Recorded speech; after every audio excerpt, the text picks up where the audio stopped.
What's going on, YouTube? It's NC, the place to be chilling. Mr. A&E back to give you guys another midweek wrestling review with my homie, the man. I'm about to say, I'm going to say the wrong guy. Not Dion says for prime time.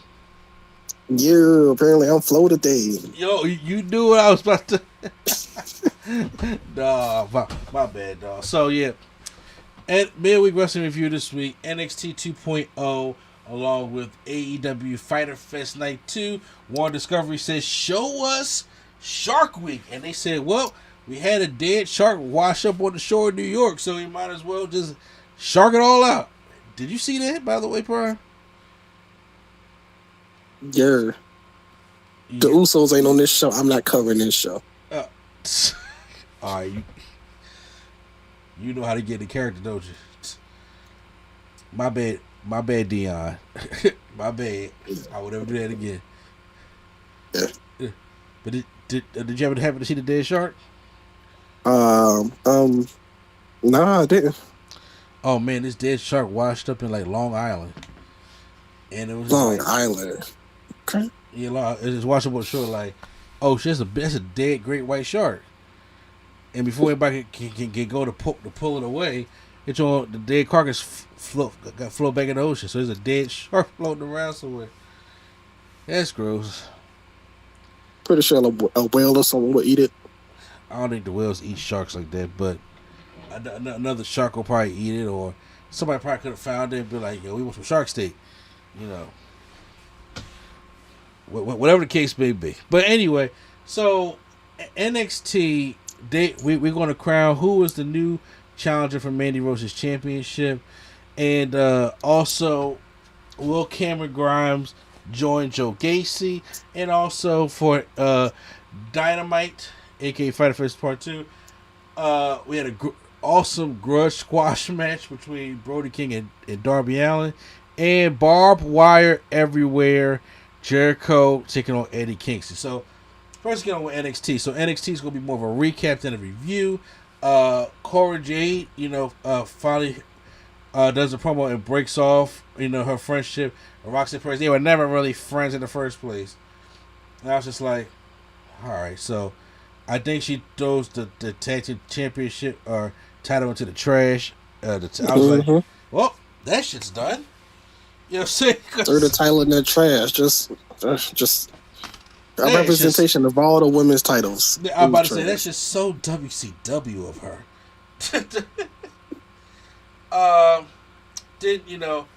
Josh Briggs and Brooke Jensen Scoot had a match with Pretty Deadly. Didn't care. Damien Kemp took on Roderick Strong, I guess because Roderick didn't like. I don't know. I didn't care. We still got a Von Wagner, Sokoa beef going on. Braun Breaker. Yo, Oos. Huh? Oos. Oh yes. But Oos going to win that one. Because I think it's going to be Oos and Carmelo Hayes for that championship. Braun Breaker has like a call-out promo on JD McDowell. A.K.A. I keep forgetting his name. Devlin. Yeah, Jordan Devlin. So, yeah. We had a barbershop segment, which is one of my favorite segments that Carmelo Hayes does. Discussing what's coming next for them with North American Championship. If y'all have not watched any of the Carmelo Hayes barbershop segments, do so.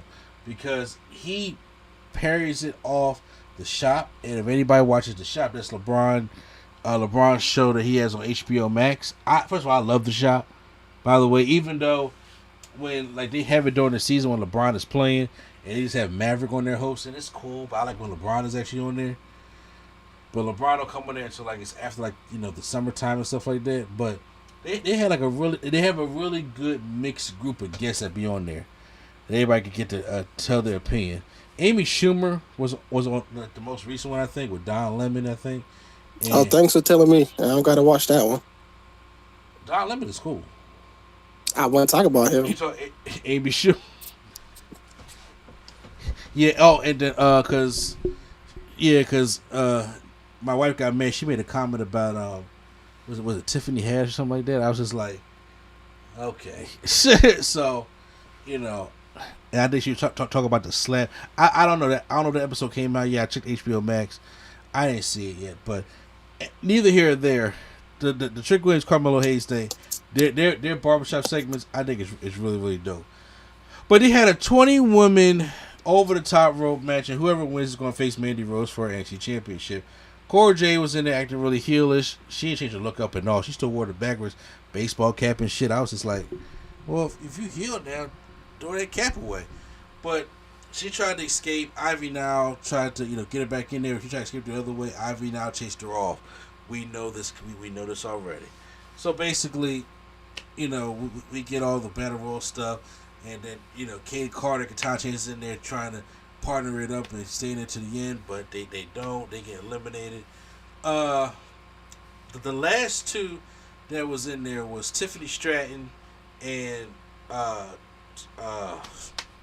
Zoe Starks. Haven't seen Zoe in a while. Mm-hmm. I think she was out with an injury. I believe she was trying to be partners with Io Shirai. I was just like, damn, because I forgot all about Zoe. I thought Zoe Starks was going to probably be in 2K22. I was just like, but they had to put that Machine Gun Kelly in there. But neither here or there. So at the end, like, they really had some good back and forth stuff, and she finally got rid of Tiffany Stratton, but then Cora Jade runs in and tries to attack Zoe Starks, but Zoe Starks throws her over the top rope anyway. So the winner is Zoe Starks, and she will get a future NXT Women's Championship opportunity against Mandy Rose. I don't think she's winning. I know she's not probably winning. I don't think they want to get that belt off Mandy Rose just yet, to be honest with you. But yeah, that was all it was for NXT. Like I said, it's more of a recap. But let's get on to AEW Dynamite. It's Wednesday, and you do know what that means. It is barbed wire everywhere death match where the JSA will be suspended in a shark cage because it's Shark Week, and Eddie Kingston taking on the Painmaker. So that's basically what's headlining this show. But then we had a couple other matches that was thrown in there as well. But we start off with Brody King taking on Darby Allin. They show when Brody King, they had this crazy ass visual where he was choking Darby Allin. He was just falling limp in his arms, kind of like he was hung. And then in a battle royal on a Rampage where he eliminated him. Well, Darby Allin attacked him on Fyter Fest last week. Real quick. Yeah. Because I know you didn't see this, but Darby Allin was signing some autographs in the mall. Yeah. And Brody King came in the mall and beat him up and slammed him through a table.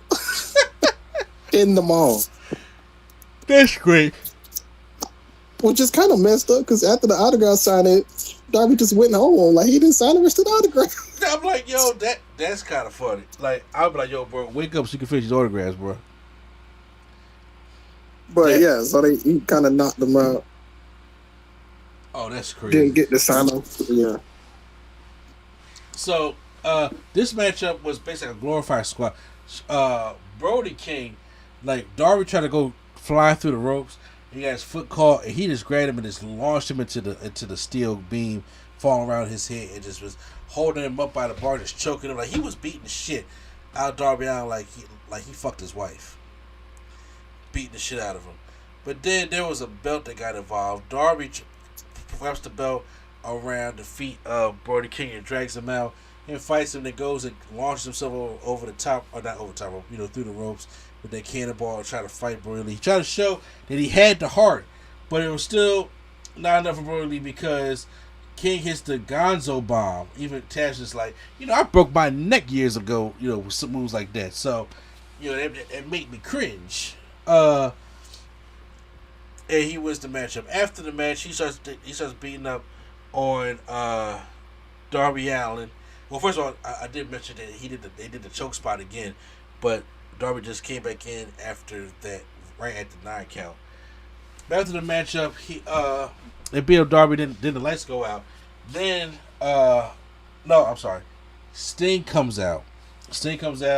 And then he comes in the ring to save Darby. Then the lights go out. And then when the lights come back on, it's Malachi Black staring down Sting. A match I would not mind seeing. A match I would love to see if Sting was 20 years younger. But still a match that I would like to see. Brody King starts choking Sting, and then meanwhile, while he's doing that, Malachi Black sprays the black mist in his face, taking out Sting and Darby Allin.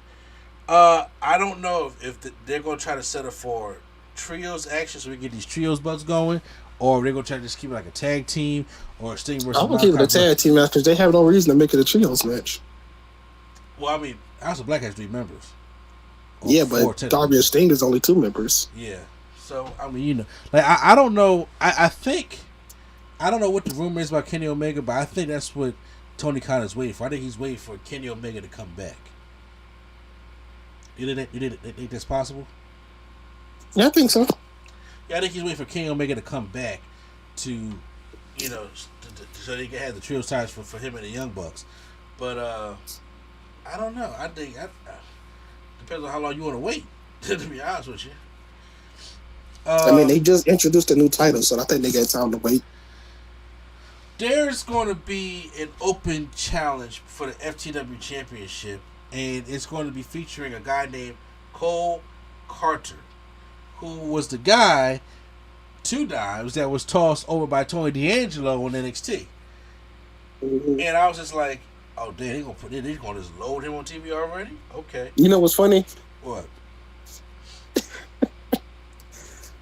Which I think is kind of funny that AEW did this probably on accident or whatever, is that when Tony D'Angelo threw him over, he said now he's sleeping with the fishes.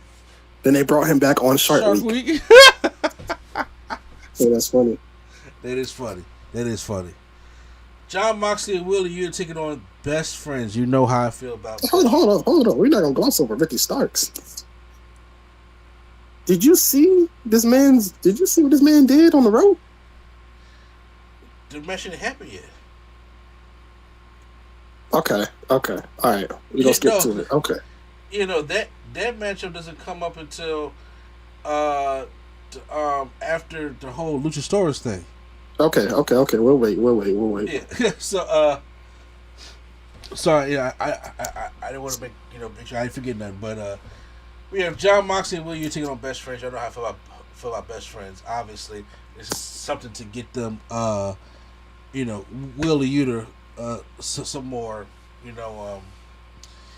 good heat before his match with Daniel Garcia on Saturday. This was not needed. It wasn't needed. I know these probably did not need World Heavyweight Champion over here taking all these power drivers from Best Friends. I know, dude. I feel you with that one. I was like, but he took one power driver. I thought he died. The one that was like by the rope. Yeah.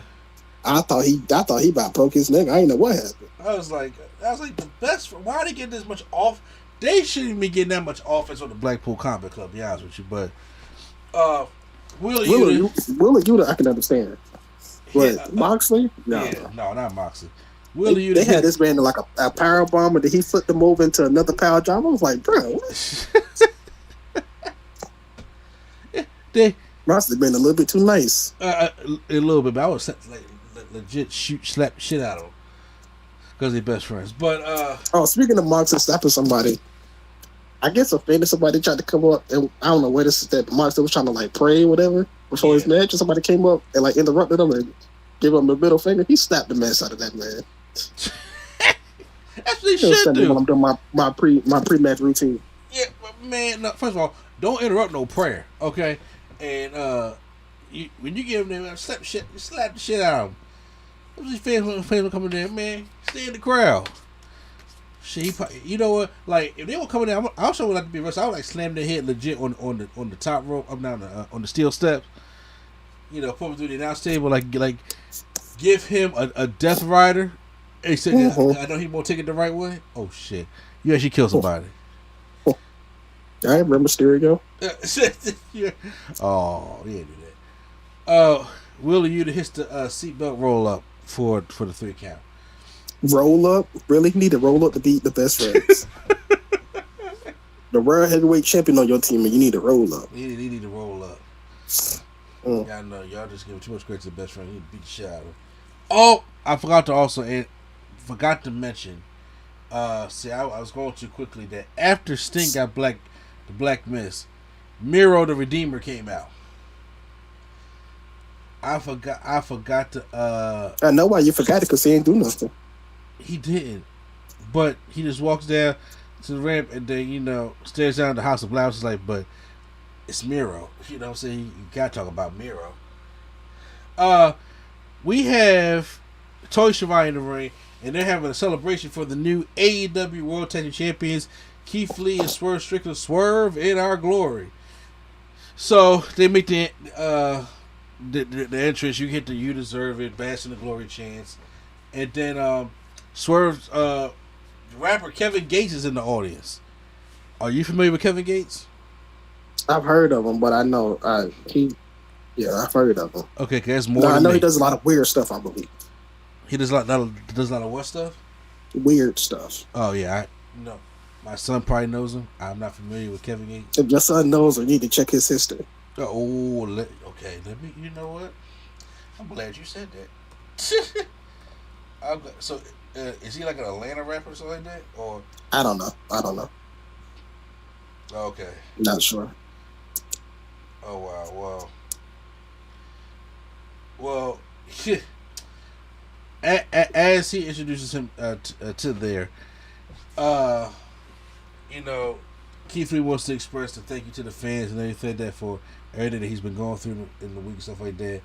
And then Smart Mark Sterling and Tony Nese say there will be no toast. And he said they're going to remove Swerve from the roster with a petition.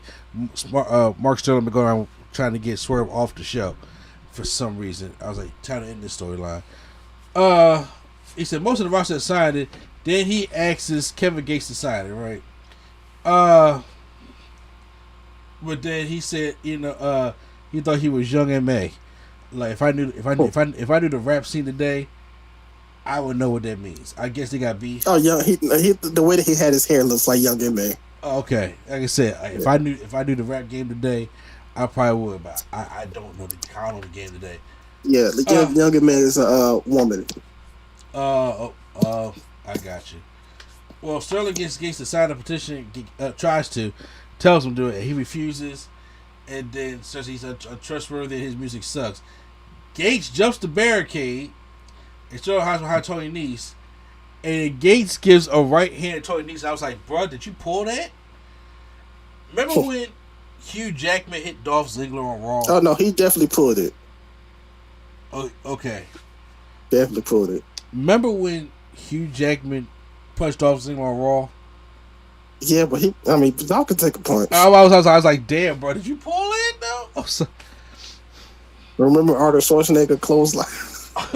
He back closed on Triple H. Yeah. And Triple H was like, oh. I'm about to say, I tell you, it did not look that strong. I'm about to tell you, I'll tell you who pulled punches. Tyson. Oh, of course. I'm about to say, because you know what? Whoo! They may not pull, because you already know. If Tyson actually connected with Jericho, not Jericho, with Shawn, yeah, fuck. Even though I think Shawn could take it. Not a Tyson punch. Not a full force, but like a pulled, forced, a pull force, not a pull, like a extremely pulled, but like a I'm gonna punch you, but I want you to feel it, but I'm not gonna hit you hard. No, it's like I want you to feel it, but I'm not gonna hit you hard, type of thing. That's what I feel like Shawn Michaels could take. Big Show, yeah, because Big Show took a punch from Floyd. Like, damn. Big Show took multiple punches from Floyd. Yeah, broke his nose and fucked his jaw up. But Tyson in '98, nah, Shawn ain't taking that punch. I love Shawn to death, but Shawn ain't taking that punch. I'm sorry. This man Shawn got stomped out by the military. You don't think he can take a punch from Mike Tyson? Stomped out. He was able to cover up. But if he was just sitting there and Mike just walked about, whack, like up and right to his face, no, Shawn still be laying there. Braids and everything. He just woke up like, I aged 40 years. So you know what I'm saying? Like, come on. So, after that, Swerve takes there's a cake outside. You can't have birthday cake in wrestling without, somebody getting smashed with it. And then he smashed the cake in Sterling's face. It has a little piece of it and stuff like that. So, Yeah, I've been seeing this all over. I've been seeing everybody, all the social medias, all the popular social medias talk about Kevin Gates on AEW. So, Bro, it was like Celebrity Night at AEW on Wednesday, wasn't it? yeah, but it's so weird. Like, some people are so like, they see this stuff and they comment, "Oh, this is so fake," or "Wrestling is fake." I'm like, why even comment? Like, yeah, like who cares if you say, like, I don't know why you comment something negative, like take time out your day to be like, "Oh, this sucks." I'm about to say, cause you just want to try to ruin everybody else's day. You try to want to bring everybody else down to what you. These people who pay this money are wrestling fans. The people who watch are wrestling fans, so they know what the fuck is going on. It's entertainment. It's sports entertainment. I ain't gonna try to do what they do. It's the same fucking argument, and they want to go down and be all hard shit. Like, get the fuck out of here, man. Why you only on here to be a troll? So yeah, that shit fucking annoying. Butcher and the Blaze backstage talking to what was it? The Dark Order members, and they started with a fight. Shout out to the Butcher with his David Bowie shirt. Christian Cage and Luchasaurus got cool shirts. He do.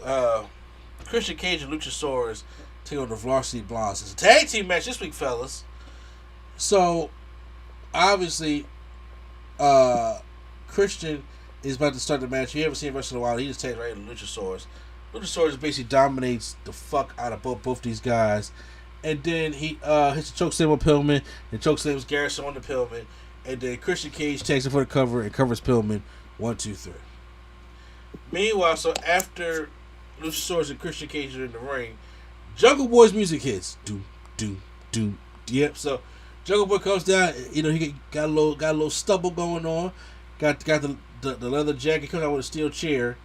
But then Luchasaurus cuts him off, and it looks like he's gonna hit Luchasaurus with a chair, but then Luchasaurus turns and lets Jungle Boy go after Christian.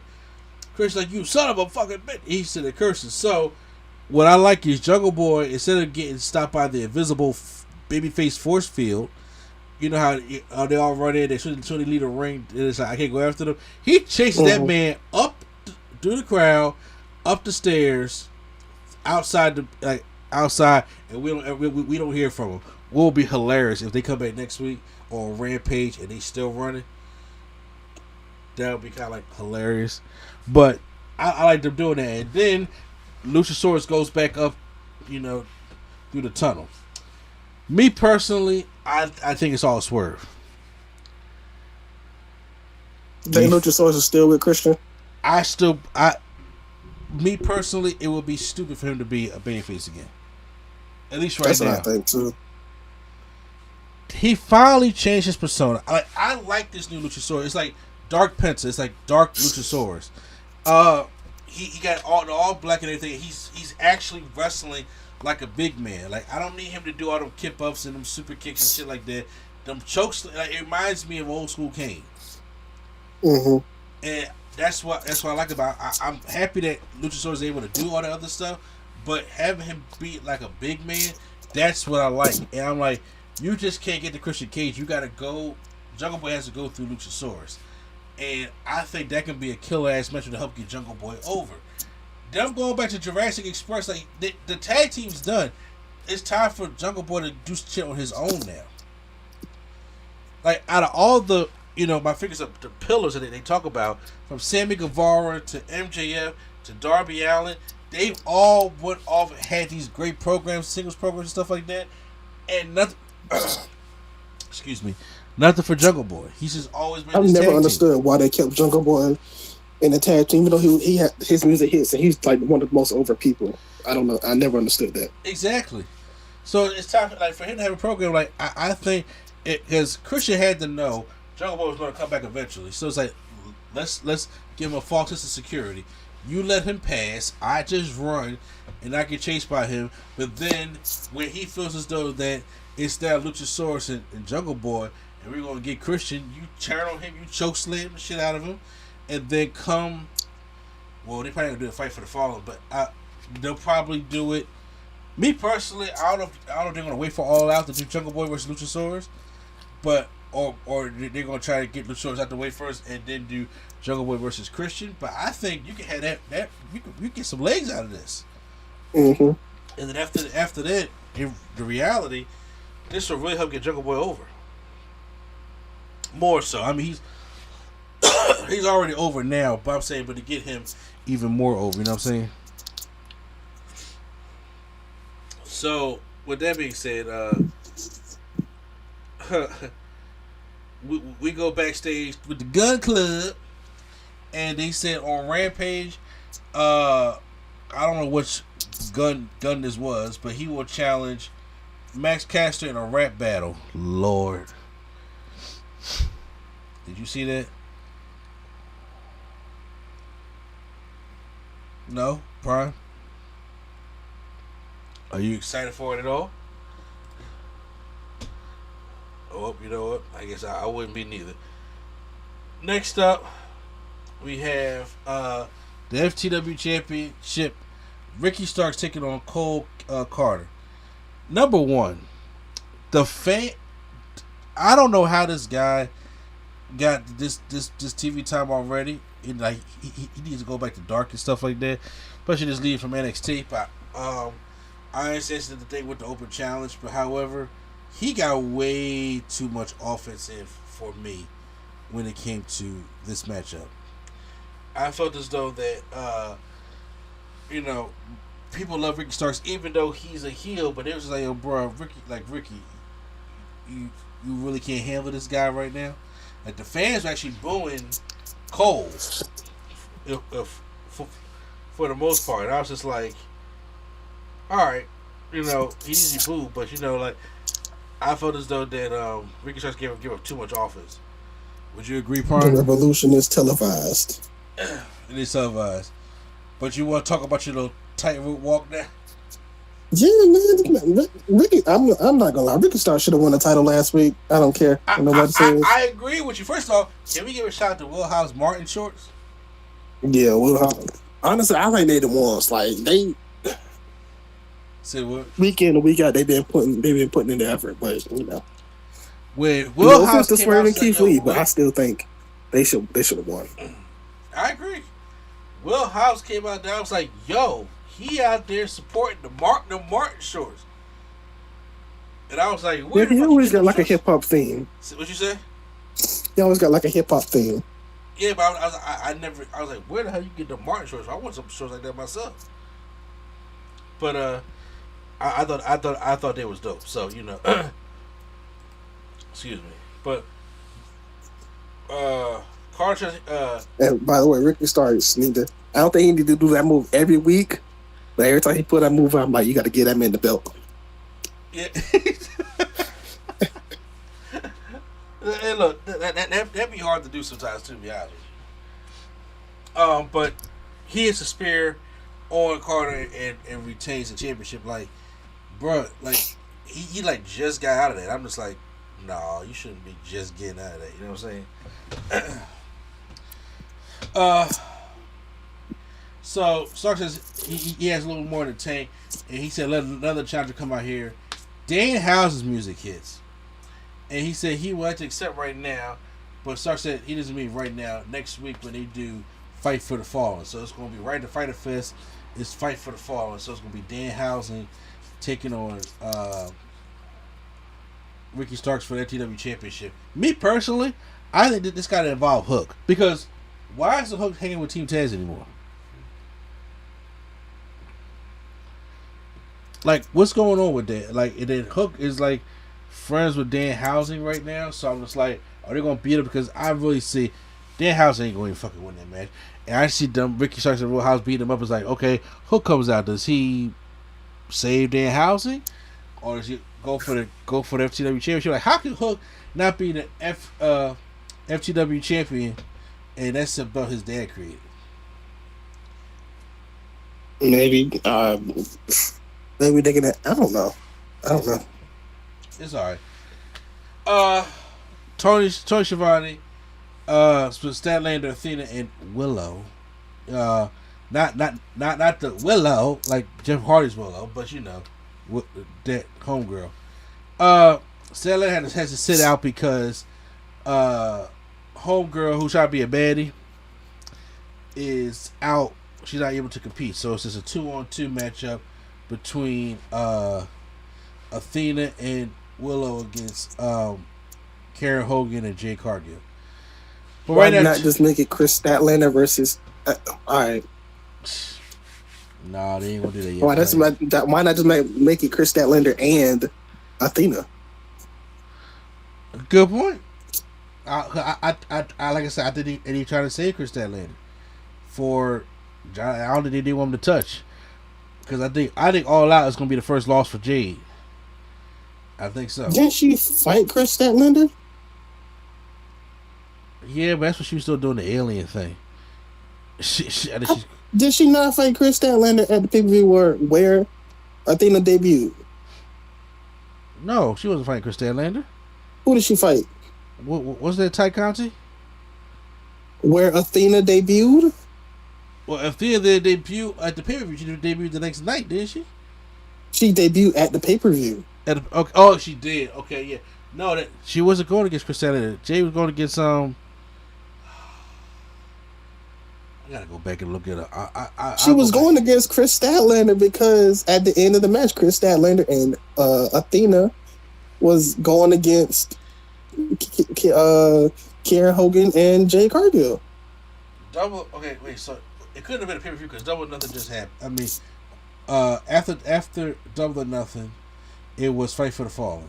Not Fight for the Fallen. Forbidden Door, right?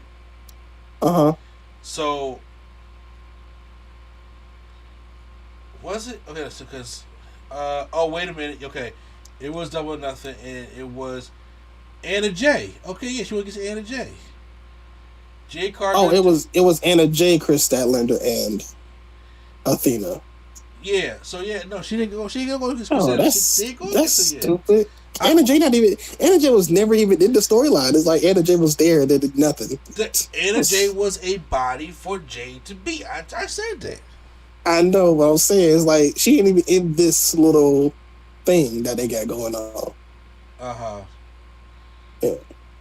So, all right. Well, so go back to it now. Tony Schiavone talks to FTR, and they give a great promo leading up to their match against the Briscoes coming at Death Before Dishonor, and in Cash Wheeler, which is Dash, right?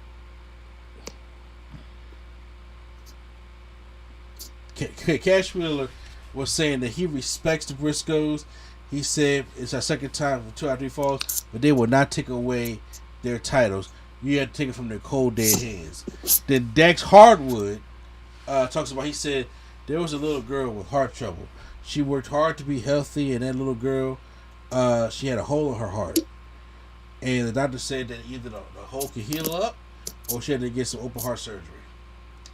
Well, for 3 years later, the doctor checked that thing, and that hole sealed up in her heart, and she worked hard for that. And he said that little girl is his daughter. So he said that if a little 8-year-old girl could do that, then her daddy can do the same thing at Death Before Dishonor. I'm going to fight like an 8-year-old girl, and they're going to, give it a match their all. Great promo by them too. I heard the Briscoes had a great promo when they sat down with Caprice Coleman and talked about it. So that may be the main event. It's gonna be Gresham and Claudio. I mean, I know it'll probably be the Claudio match, but I don't know. I'm not gonna follow that though. Be honest with you. Oh yeah, but it's tradition. Yeah, it's tradition. Jay Cargill makes an entrance with the baddies, and Stokely Hathaway, along with somebody special, Jermaine Dupri, JD. So deaf. I was like, we in hot Atlanta. I'm like, what is up with all these cameos he making tonight? Well, he was just there, and then Jay was all hyped, like, yo, we in here, we in my hometown. We got JD in this joint right now, and it's that bitch show. So Athena and Jake started out. She sidesteps Athena and tags at Karen Hogan. So Karen Hogan takes most of the heat for this matchup. Meanwhile, there's a miscommunication. Athena was trying to powerbomb Karen Hogan on the apron, but Karen got a miscommunication that she tried to go for a Hurricane Rana. Athena picked her back up and gave her a weak powerbomb on the apron. I was just like, well, that's. Then Jay gave her a big boot to Athena. That the back of her head hit the steel steps. So this had Jade Cargill and Will Nightingale in the matchup. She hits the Blue Thunder Bomb. Will Nightingale kicks out, but then she hits the Jaded and then covers her, and then they win the matchup. Jaded didn't really do nothing other than just be out there and just look, which is fine. So that's where you have it at. So then now it's time for the main event. By the way, they did another Thunderstorm, Britt Baker, and Hayter thing because they'll have a match on Rampage. But the Shark Cage lowers, and the Jericho Appreciation Society is loaded into the Shark Cage, and then Justin Roberts has a barbed wire in microphone, a microphone in barbed wire. I thought that was kind of cool. And then it's just a barbed wire death match. Will take winner by pinfall submission. Ruby Soho is out there, and she's the one that controls the Shark Cage. And I was just like, this joint about to be overbooked as hell. Because when I saw her, I was just like, so nobody gonna go just run out and beat her up and just lower the Shark Cage? That's what's gonna happen. So it's not like ECW where they replace the ropes with barbed wire. They just have the barbed wire in between the ropes. And Eddie Kingston comes out. Jericho, the Painmaker, is out there. And he has Floyd. He did the Cody entrance. Yeah. Got Floyd wrapped in barbed wire. And then Kingston's coming there, and bam, they start hitting him with barbed wire shots. And then, he has Floyd run him down there. So Jericho has bled. He got the microphone, and it was like, Jericho has bled. And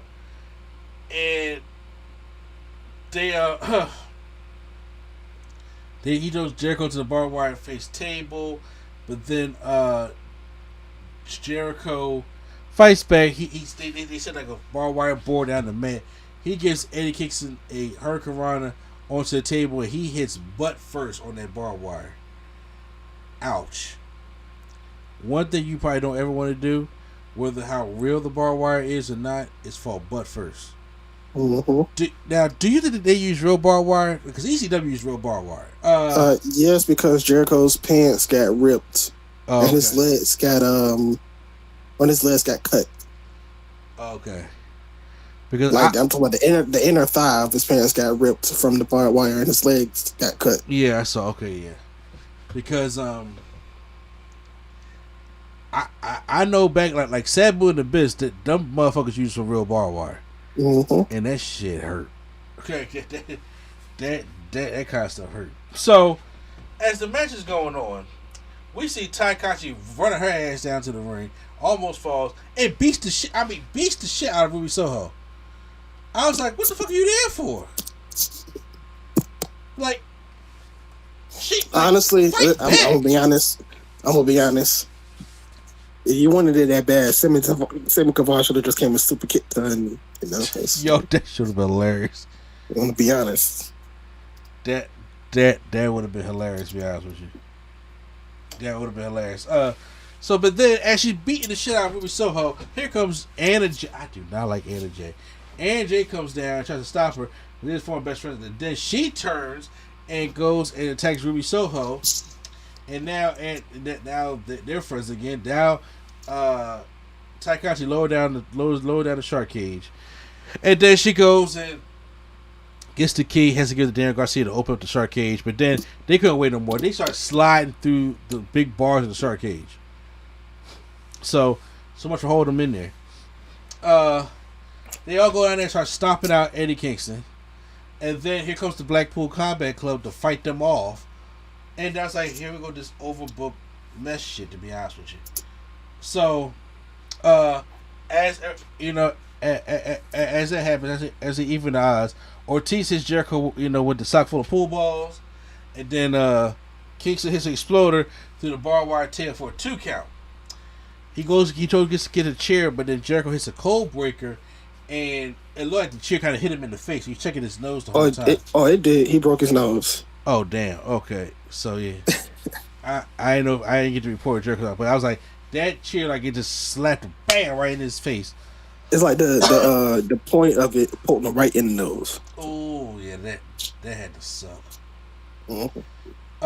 Jericho hits Kingston with the barbed wire chair, goes for a lion salt, but then he Kingston throws a chair at Jericho, and then he hits a spinning back fist. It's a 2 count again. Then Kingston gets more barbed wire, wraps it around Jericho's the arm, and goes for the stretch plum. But then here comes Sammy Guevara out of nowhere. What? I'm talking about that. Keep going. Oh yeah. He comes out of nowhere and breaks submission, and I don't know what they were trying to do. I have no idea. But this Joe was like miscommunication after miscommunication after one more miscommunication. Because Eddie is like trying to go for a spinning back fist, and nobody's there, and Sammy falls into Jericho, and then Eddie tries to go back and grab Sammy back in his head. Like they're supposed to do the misdirect when you send them into your opponent. But then they missed, and then he did it again, and then they just locked up. Why'd they lock up? Yeah. So after a while, they was like, just hit the finish. Judas effect, bam. And then he hits the Judas effect, and then he pins him. After the matchup, Kingston just like kind of pops back up, hits Jericho, and throws him into like this barbed wire net that's outside the ring. I don't know if it was supposed to explode or what, but he just threw him in there. And the show just ends. That's how it ends. And that's Shark Week. Thank you. Good night. Yeah, and I was like, well, a lot of this felt like Raw, SmackDown. So to be honest with you, both shows were just kind of, to me this week. So thumbs in the middle. Yeah. Thumbs in the middle for when it comes to the wrestling this week. To be honest with y'all. Makes sense. Yeah. So. Post down your comments down below how you guys feel about it. Hit the like button if you guys enjoyed our review of it. Hit the subscribe button for more wrestling content right here on NC Studios. Once again, it's NC in place for children, Mr. D, and not Deion stands for Prime Time. All right, y'all. All right, and the Nerd Coalition is out.